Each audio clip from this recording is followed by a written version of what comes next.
Ago, pood pidi 5. juuniks valmis olema. Ongi. Sa lubasid kohale kutsuda maksimaalselt glamuurse seltskonna. Kutsusingi. Ago? Ärge Anule öelge, et ma siin olen. Ma natuke puhkan. Ei, ta on muidu tore naine, aga ülemusena õudsalt karm. Ma ka puhkan. See pood on maksimaalselt suur, ma lihtsalt ei jõua enam.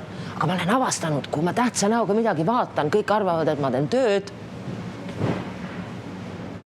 Kas see pood saab 5. juuniks valmis? Jaa. Kas te olete 5. juunil kohal? Jaa.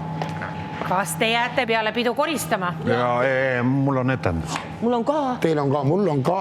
Sama etendus. Sama etendus on sul ju. Loogiline muidugi. Tahaks väga jääda, aga ei saa. Sa saad ise ka koristatud ju.